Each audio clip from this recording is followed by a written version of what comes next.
ঘোষণা কৰা হ'ল হাইস্কুল শিক্ষান্ত পৰীক্ষাৰ ফলাফল। বুকাৰ পদুম হৈ জিলিকি উঠিল সুহেল তানবীৰ। পিতৃ পেছাত এজন ই ৰিক্সা চালক। সুহেলৰ সাফল্যতাত গৌৰৱান্বিত পিতৃ। আজি হাইস্কুল শিক্ষান্ত পৰীক্ষাৰ 2024 বৰ্ষৰ ফলাফল ঘোষণা কৰা হয়। বিভিন্নজনে নিজে মনে বিচৰা ফলাফল লাভ কৰিবলৈ সক্ষম হৈছে। তাৰ মাজতে যেন বুকাৰ পদুম হৈ জিলিকি উঠিছে ই ৰিক্সা চালকৰ সন্তান সুহেল তানবীৰ। ই ৰিক্সা চালকৰ সন্তান সুহেল তানবীৰে পালে আটাইকেইটা বিষয়তেই লেটাৰ মাৰ্কসহ 535 নম্বৰ। সুখ্যাতিৰে উত্তীৰ্ণ হোৱাত গৌৰৱ অনুভৱ কৰিছে বৰপেটাৰ ভেৰালডিবাসীৰ দৰিদ্ৰ পৰিয়ালৰ সন্তান সুহেল আলীৰ পিতৃ মাতৃৰ লগতে অঞ্চলবাসীয়ে। তেখেতৰ সাফল্যতাত এতিয়া উৎফুল্লিত হৈ পৰিছে সকলো। সুহেল বৰবিলাৰ শংকৰদেৱ শিশু নিকেতনত অধ্যয়ন কৰিছিল।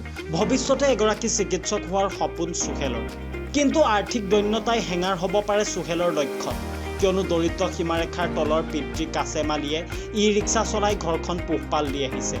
তেনে ক্ষেত্ৰত উচ্চ শিক্ষা লাভৰ ক্ষেত্ৰত সুহেলৰ খৰচ বহন কৰাত অসুবিধা হ'ব পাৰে। দিনে ৰাতি একদম বহুত কষ্ট কৰিছোঁ।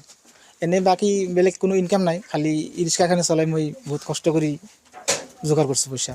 অসুবিধা হৈছে, তথাপি অসুবিধাৰ মাজেদিও এডমিশ্যনৰ ক্ষেত্ৰত টিউশ্যনৰ ক্ষেত্ৰতো হৈছে, কিতাপ কিনাৰ ক্ষেত্ৰতো হৈছে। এডমিশ্যনৰ ক্ষেত্ৰত হৈছে, পইচা একেলগে দিব পৰা নাই। অলপকৈ দিনটোত কামাই কৰিছোঁ, যিখিনি 4-5 দিন একমাহ যোগাৰ কৰি তাৰপিছত লাহে লাহে দিছোঁ। আৰু উন্নত হওক সেইটোৱে আশা কৰোঁ, যাতে অঞ্চলৰ নাম হয়, নিজৰ নাম হয়, যাতে চৰকাৰৰ পৰা অলপ সাহায্য পালি ভাল হলাক হয়। এনে আমি BPL পৰিয়ালৰ মানুহ, এনে ইমান আমাৰ অৰ্থও নাই যে বেলেগ কিবা ইনকাম কৰি যে চলিটোক নাগা মানুহ কৰিম, সেনেকুৱাও কোনো নাই। সুহেল তানবীৰ ৰিজাল্ট ভালেই হৈছে, 89%। লেটাৰ 6টাতে। বৰবিলা শংকৰদেৱ। এনে আৰ্থিক অৱস্থাৰ ক্ষেত্ৰত অলপ অসুবিধা হৈছিল, স্কুলৰ ফিজ লৈ অলপ অসুবিধা হৈছিল, যিটো দেউতাই অলপ হেৰি কৰিছে, কষ্ট কৰি দিছে।